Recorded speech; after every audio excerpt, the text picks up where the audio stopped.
Bonjour et bienvenue dans ce tout nouveau numéro de Rencontre du deuxième type. Je suis toujours Jules. Et je suis toujours Nico. Aujourd'hui, on vous parle d'un titre comics. Un titre qui sent bon pour moi la nostalgie. Pour toi, un peu moins. Un peu moins, ouais. Il faut dire ce qui est. C'est ça. On va vous parler tout de suite de... La mort de Captain Marvel. La mort de Captain Marvel. Alors, j'ai ramené un Semic que j'ai acheté juste avant... Ah, ça, faut que j'en parle. J'ai eu la très bonne idée de récupérer un Semic. En fait, je l'avais acheté quand j'étais tout gosse. C'est la seule claque cosmique c'est et ça, comics dont je me souviens en fait de quand j'étais gosse. Vraiment, je me souviens que à l'époque, j'avais forcément conscience de la mort depuis pas non plus des années et des années. Et je me souviens que ça m'avait vraiment mis une très très très grosse claque, et on va expliquer pourquoi ensuite. Et donc c'est par pure nostalgie que quand j'ai entendu l'annonce de Jim Starlin à la Comic Con, que j'ai tenté de retrouver un Semic comme celui que j'avais eu entre les mains quand j'étais gosse. Me demandez pas ce que j'en ai fait, j'en ai aucun souvenir. À part du fait qu'il y a des comics qui ont été vendus par quelqu'un qui m'est très cher, sur une brocante il y a maintenant 25 ans. Je ne pense pas que celui-ci y était. Et je le soulassais avec ça, puisque apparemment il a revendu des comics. Hein, voilà. Et en tout cas, ce qui est sûr, c'est que je me suis donc rué sur cette version. Et bien m'en a fait, puisque... bien m'en a fait, c'est français. Bien m'en a pris. Et bien m'en a pris, puisque ce qui avait été annoncé par Panini Comics, comme quoi la mort de Captain allait sortir, machin, il est sorti après que Jim Starlin soit arrivé à la Comic Con. Ouais.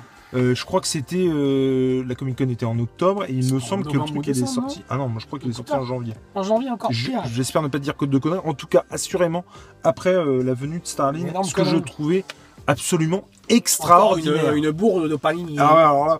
Donc je suis très heureux que ce Semic, et je vous dis, il ressemble il est signé. trait pour trait à celui que j'avais quand j'étais gosse, et d'avoir mon Semic du coup signé par Jim Starlin, et surtout sur ce titre, et ça m'a vraiment ça m'a vraiment procuré une émotion d'avoir ça.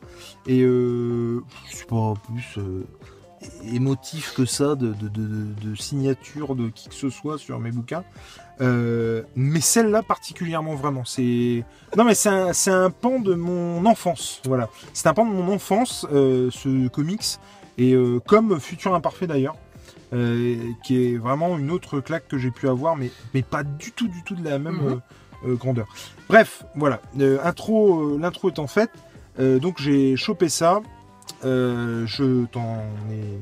Tu me l'as prêté, et puis... Je te l'ai prêté. Et... C'est un des rares titres, d'ailleurs, que dernièrement, tu me... prêté, parce que depuis quelques temps, on les a tous les deux, les titres chroniques, et là, c'est un des rares titres, effectivement, ces derniers temps. Et bien t'en as pris. Tout à fait. Parce que... Bien t'en as fait. Parce que moi je vais vous spoiler tout de suite mon avis avant d'en parler. On va vous spoiler déjà l'histoire. Parce que j'ai kiffé, j'ai eu un petit papille là-dedans, c'était vraiment très très bon. Merci beaucoup. Juste avant, on va pitcher. Le pitch va pas être long. La chronique, à mon avis, pas non plus. Pas non plus, clairement. Mais c'est la mort de Captain Marvel. Donc ni plus ni moins. Ne vous attendez pas à autre chose que... et du coup, le pitch, j'ai fait, l'histoire, en fait, le pitch, si, pour être plus sérieux, le pitch, c'est pas forcément la mort de Captain Marvel qui est importante, c'est le cheminement entre le moment où il apprend qu'il va mourir, c'est inéluctable, et le moment où il trépasse. C'est entre ces deux moments qui sont importants, où justement on va avoir non seulement un regard introspectif et une sorte de monologue intérieur du personnage Captain Marvel, mais aussi une espèce d'introspection dans les différents super-héros qu'il a rencontrés dans sa vie, de l'univers Marvel, et qui vont, eux, venir à son chevet et qui vont essayer de se remémorer des moments...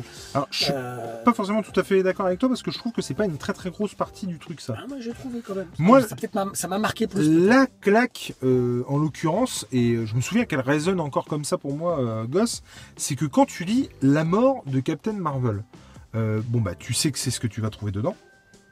Entre parenthèses, à ma connaissance, et j'espère ne pas dire de bêtises, il n'est pas revenu tout de suite. Ce qui quand même, je veux dire, il est pas mort et revenu le lendemain. Non, Comme ça peut être le cas arriver, dans l'univers Marvel. d'ici. Là, en l'occurrence, il est mort pendant un bon moment, quoi. Et tu t'attends pas du tout à cette mort-là. Tu t'attends à une mort épique, cosmique. Bah moi, je le savais comment il allait mourir. Mais non, mais je suis complètement d'accord. Mais quand tu es effectivement, gamin, quand tu lis le titre, tu te dis waouh, il va se quand faire tu es tataner la gamin, gueule, que tu il va- connais le il va personnage, mourir en combat. parce que tu le suis dans des j'ai du mal avec cosmique, dans des comics machin, et tu t'attends pas du tout à ce qu'il meure comme ça, puisque spoil pour le coup, mais il meurt d'un cancer en fait, comme un vulgaire humain. Et que ce qui est terrible, parce que c'est comme un humain, parce que Comme ce qui est un terrible, c'est humain. que Captain Marvel, c'est un extraterrestre, et que il va essayer coûte que coûte de trouver un remède parmi toutes les civilisations qui vivent dans la galaxie, et que aucune ne va être en mesure On a trouvé à trouver le remède contre le cancer. Alors, on a ici forcément un écho à la société dans laquelle on vit, qui depuis 50 ans, 60 ans, essaye de trouver un remède au cancer, et n'en a toujours pas trouvé. Alors, avec tous les progrès scientifiques qu'on a fait, et c'est ça aussi qui veut nous dire ce titre, c'est que ça fait écho forcément à notre propre condition, le fait que même un super-héros meurt, peut mourir. Ouais, mais alors, peut mourir, je suis d'accord. De cette manière, la De pire cette des manières, parce que manière-là. le cancer, c'est quand même une saloperie. C'est-à-dire que Une saloperie. même lui ne peut rien faire. Même ses amis ne peuvent rien Totalement. faire. C'est pas Captain Marvel. C'est Captain Marvel et toute la communauté des super-héros qui sont À leurs conditions est remise en cause. impuissants. Qui sont impuissants face à ça. Et moi je me souviens que on parlait dans un autre titre, sur une autre vidéo, de à la vie à la mort, de Batman, ouais. où Batman, voilà quoi. Et il repousse l'échéance de la mort. prise de conscience de qui va mourir et mais comme tout, qui va s'affaiblir. comme tout humain va mourir, et du coup il y avait une identification Totalement. alors que punaise, pourtant j'étais gamin, et me dire mais mince, mais même lui meurt de ça quoi. Et c'était bouleversant, c'était fou pour l'époque et encore maintenant. Et c'est l'homme face du coup à sa mort, Et son impuissance. son impuissance. C'est-à-dire que s'il existait une puissance supérieure, ça serait aussi notre place face à cette puissance, et de se dire que même cette puissance, elle est impuissante pour le coup Ouais. face à cette maladie, puisque on est mortel, et que toute chose sur cette terre et dans cet univers ne disparaît pas, ça se transforme. Ouais. Mais en tant que tel, c'est ça qui est terrible. Moi, c'est ça qui m'a beaucoup ému, parce que pour avoir vécu la mort parmi mes proches de près, j'ai perdu mon père, j'ai perdu aussi des membres de ma famille qui m'étaient proches. Ça résonne forcément. Tu te poses la question. Alors déjà, tu te mets à la place de ces proches qui sont décédés, surtout ceux qui sont décédés du cancer. Tu te dis, voilà, est-ce qu'ils ont eu ce cheminement-là intellectuel et Bien sûr. introspectif? Et puis tu penses à toi aussi. Tu te dis, si un jour ça m'arrive. Et moi, j'ai trouvé ce titre magnifique. Je l'ai trouvé plein de poésie. Je l'ai trouvé. C'est un cri du cœur aussi. Et puis alors je crois, j'espère pas dire de bêtises, mais en plus il me semble qu'il y a un ami ou un membre de la famille de Jim Ça Starlin doit être qui est décédé du Il y a cancer. forcément un truc. Il a et pas fait ça. ouais, non, oui. mais complètement. Il y a forcément un truc. Il a Et- vécu de près ou de plus ou moins près. Ouais. Et tu vois, je sais pas si tu te souviens de Starlin, on avait lu Hulk et la chose, Oui. qui est mais à des années-lumière c'est strict. Oui. de ça n'a strictement c'est- rien à voir. Ah oui. Et- oui. J'avais beaucoup aussi apprécié le travail d'introspection et tu parlais de cheminement, mais de Captain Marvel qui se remémore et qui voit les choses autrement par la perspective de la mort. Ouais. C'est-à-dire qu'il Totalement. se souvient et il remet en perspective les discussions, les relations qu'il a pu avoir avec ses amis, mais aussi les Aussi avec relations- ses ennemis. Voilà, avec ses ennemis, et en particulier Thanos, qui l'a poussé finalement aussi à devenir plus oui. grand, quoi. Captain Marvel, c'est lui qui a tétanisé Thanos, qui l'a statifié, non? Ouah, il Non, me c'est lui, semble, hein. mais- oui, C'est oui, lui il qui me l'a semble. mis. On le voit, non, dans le titre. Et puis, avec des amis, une relation particulière avec Rick Jones, Oui. où me trompe-je, Il y a un petit truc olé. merci, Parce que là, attends, on va fermer les fenêtres. Parce que il est en train de pleuvoir. Ou clairement, enfin, tu vas me dire ton avis là-dessus, mais en sous-texte, il y a une manière de mettre en avant une relation homosexuelle. Et enfin, franchement, moi, j'y ai vu ça. Ouais, il y a ça. Et puis le fait que. En tout cas, une relation plus qu'amicale, amoureuse. Il y a une rupture ou amicale ou amoureuse. Sur laquelle Captain Marvel voudrait revenir. Moi, il y a un moment donné où je me suis vraiment posé la question s'ils n'avaient pas été ensemble, quoi. S'ils n'avaient pas été en couple. La relation, on les voit. Tu vois bien ici, on a clairement, tu vois, ils le touchent comme ça. Il y a des gestes qui se font, qui sont l'un envers l'autre. Et j'ai trouvé ça hyper fort parce que, comment dire, Et puis attends, excuse-moi. Ouais. Tu te souviens qu'à l'époque où nous permutions nos corps, nous avons combattu un certain Nitro. À l'époque où nous permutions nos corps... Non, puis même clairement, il y a plusieurs allusions. Je pense que vraiment, oui. On peut pas... on débloque pas complètement en faisant allusion à ce passage-là. Et moi qui m'a beaucoup plu. Hein. Enfin, non, mais je trouvais ça c'est pas une critique. On n'est pas en train de fustiger. Mais au contraire, on est en train de... il y a quelque chose... Il y a au-delà du fait qu'on est sur un rapport à la mort, on a aussi un rapport avec les relations humaines. C'est-à-dire qu'il y avait pas besoin... Il y avait... Enfin, comment expliquer? Il n'y a pas besoin de l'expliciter. Non, mais... Si tu veux, le titre parle de la mort de Captain Marvel. Le sujet est assez complexe pour ne pas avoir à rajouter des sujets de société profonds. Et pourtant, c'est ce qu'il fait. Bah, il le fait en sous-texte, quoi. Et il le fait, et il le fait super bien. Il le fait super bien. Franchement. Jim Starlin, on va pas et je trouve ça fort de ne pas avoir eu la faiblesse de rester sur son thème directeur et de ne pas avoir été voir ailleurs. Enfin, oui. De ne pas avoir... creuser autre part pour faire émerger d'autres trucs, tu vois ce que je veux dire? Totalement. Et là, moi, cette relation amoureuse, j'ai trouvé ça super fort déjà, et de l'amener à ce moment-là de l'histoire. Enfin, parce que je me mets à la place de quelqu'un, tu vois. Alors, bon, le mec qui veut pas le voir, il le verra pas, clairement. Mais je trouvais ça dingue c'est pareil, tu vois. À la mort d'eux, il y a un bilan qui se fait et on dévoile peut-être aussi des vérités. Et je trouve ça chouette d'avoir eu les couilles, il n'y a pas d'autre mot, de dévoiler cette vérité-là, en fait. Et je trouve ça super noble de la part de Jim Starlin de l'avoir fait avec ça, quoi. Parce que, clairement, on lui a dit vas-y, tu t'occupes de la mort de Captain Marvel, on lui a pas dit autre chose, hein. Et il l'a fait de son propre chef et il l'a très bien fait. C'est une belle surprise, ce titre. Moi, franchement, je te laisse. Vas-y, je te laisse. Non, mais il est magnifique, il est beau graphiquement. Il y a tout ce qu'on aime dans les comics. Il y a une justesse, je trouve, dans le ton qui est utilisé par Jim Starlin.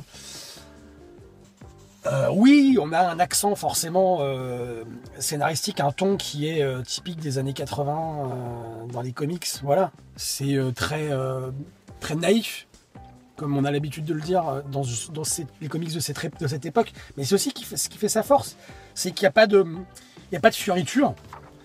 Voilà, ça va droit au but. Ça convoque l'univers Marvel dans son ensemble. Ça convoque. Et puis tu vois une flopée de personnages. Voilà, c'est ça que je veux dire. C'est que tu vois une flopée de personnages de différentes équipes, de différents horizons. Tu vois, comme on l'a dit tout à l'heure, les amis et les ennemis de Captain Marvel, et qui sont eux-mêmes entre eux tous ennemis ou amis. Qui eux-mêmes, du coup, ça nécessite pour eux de refaire un retour aussi sur leurs relations qu'ils entretiennent les uns avec les autres. Parce que ils ont face à eux quelqu'un qui va mourir, c'est clair. Et ils vont pas non plus s'échiner à rester ancrés dans... Non, mais tu sens que sa mort va avoir des conséquences. Tu sens que sa mort va avoir un impact sur le reste. Qu'elle est irrémédiable et que ça va avoir des conséquences. C'est clair, c'est clair, et c'est ça qui est génial. Et je trouve, contrairement à des récits, je sais pas ce que tu en penses, mais qui du coup est intemporel et qui n'a pas vieilli. C'est clair. Enfin, franchement, moi j'ai pas... C'est la difficulté, enfin c'est la difficulté. C'est le problème avec ces titres-là, qui certains vieillissent très très mal. Je pense à... on parle ici, il y a du Spider-Man, il y a du Hulk, il y a du Batman, de cette époque-là qui ont hyper mal vieilli. Moi, par exemple, je suis abonné à la légende de Batman chez Eagle Moss. Il y a certains titres de Batman où c'est des titres des années 80, 70, 80. Alors, j'adore, hein, parce que c'est le Batman, parce que c'est le renouveau de Batman à l'époque qui a donné le Batman d'aujourd'hui. Mais, waouh, qu'est-ce que c'est lourd, Et ça a mal vieilli parce que tu as forcément, en termes de technologie utilisée, en termes de discours qui peuvent être tenus, la relation par exemple que les hommes entretiennent avec les femmes. Et là, je trouve que non, justement, non, clairement pas. On est sur quelque chose qui est intemporel, effectivement, qui pourra dans 20, 30, 40, 50 ans être toujours d'actualité et faire autant. Et c'est pas pour rien, du coup, j'imagine que Panini l'a ressorti. l'a ressorti, même s'il l'a ressorti 4 mois trop tard par rapport à la vue de Jim Starlin en France. Mais, et puis l'édition Semik, par contre, c'est de grandes pages. Elle est super, l'édition Semik. Elle est super grande, elle est de grandes pages. Il y a beaucoup de références, comme on en parlait en off. Bah là, la couverture, c'est la Pietà de Michel-Ange. Bah, carrément. Clairement. Donc la descente de croix et compagnie. De croix avec Marie et Jésus. Ça, d'ailleurs, ça pourrait être. Tu vois, ça, je pourrais étudier la couve. Ah bah là, tu pourrais. Ah bah là, même moi, hein, je pourrais. Et c'est clair. Ah oui, oui. Par rapport aux références. Ah ça c'est clair. Et puis la fin, le baiser de la mort. Le baiser de la mort. Bon, donc le gars va mourir, hein, et il va, je vais dire, il va baiser la mort. Il va baiser la mort. Baiser la mort, ça lui fait un bisou. C'est littéralement, ça veut dire ça. Hein. Et non, franchement, c'est. Enfin, on ne peut que vous le conseiller. Toutefois, un petit bémol, on l'avait plus que conseillé à Spider-Man qu'il a lu. Et je crois, du coup, lui a lu la version achetée. Et apparemment, il y en a plus dedans. Il faudra qu'on lui pose la question d'ailleurs. Ouais. Parce que, clairement, il est beaucoup plus épais. Hein. Là, vous voyez, il est vraiment, vraiment pas épais. Pareil, quand on vous mettra le prix, alors ça coûtait 31 francs à l'époque. On vous mettra le prix de celui qui a dispo chez Panini. 5 €, Après, sachez effectivement que vous pouvez clairement choper cette version. Moi, je vais essayer de la choper. En Semik. Et franchement, c'est vraiment très chouette. Un truc comme ça qui est posé sur une étagère. Tu l'as plié là. Me dis pas que ça. Tu l'as plié. Il va dire parce qu'il y a une pliure là, il m'a fait la réflexion. Sur une étagère, c'est beau quoi. Et je suis hyper content d'avoir ce truc. Et donc et disait que c'était hyper chiant. Donc apparemment, ce qu'il y a avant dans la mort de Captain Marvel édité chez Panini Comics est pas hyper ouf. Donc si vous pouvez vous contenter de celle-là, contentez-vous de celle-là parce que ça ira très très bien. En fait, ce truc il suffit bien. Moi, je pense, j'ai pas compris pourquoi Panini a rajouté un truc avant. C'est une décision éditoriale. Alors peut-être que c'est calqué sur la version américaine, mais en tout cas celle-là, là, chez Semik savait faire de belles éditions à l'époque. Celle-là, tu vois, elle fait 62 pages, par exemple. Je serais très curieux de savoir combien font tu sais, les Watchmen chez Urban. Ouais, elles font moins que 60 pages. Quoi. Bah ouais, c'est des issues, donc ça fait 25 pages, 30 pages. Bon, tu vois, tu réédites un truc en dur à 10-12 balles. Impeccable. Je sais pas combien il coûte le Panini. Mais je sais pas combien il coûte le Captain Marvel. Mais encore une fois, vraiment, c'est du très bon titre. Très foncez. Bon. Même pour ceux qui sont pas très vintage, allez choper ça parce que ça vaut vraiment, vraiment le coup. C'est clair. Et ça peut aussi être une. Comment dire ? On a des enfants en bas âge. Moi, je trouverais ça pas du tout déconnant de faire lire ça à ma fille. Il n'est pas du tout violent.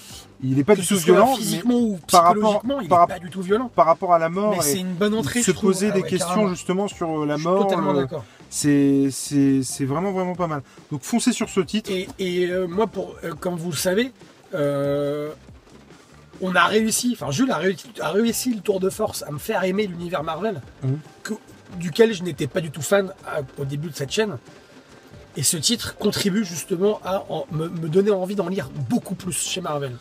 Que ce soit du Captain Marvel. Alors là, on est sur Captain Marvel, c'est une demoiselle maintenant. Mais ça me donne envie justement de découvrir ce que le personnage est devenu avec la nouvelle réécriture. Et puis d'autres personnages qui sont autour, quoi. Daredevil, Thor, Spider-Man, etc.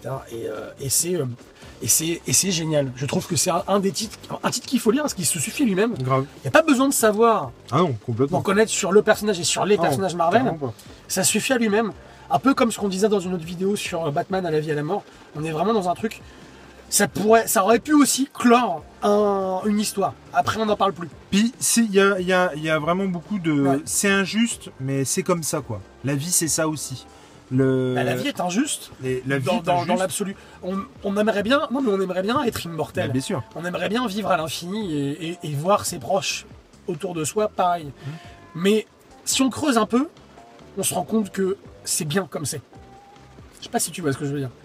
On va s'arrêter là parce que sinon on va voilà. Mais en tout cas, on vous laisse là-dessus. On vous conseille fortement de lire ce titre. Que ce soit vivant ou mort. On s'excuse de la pluie. Mais de la pluie. Événement climatique. C'est comme ça. Que ce soit effectivement vivant ou mort, l'important, c'est de lire. Allez, ciao. Bisous.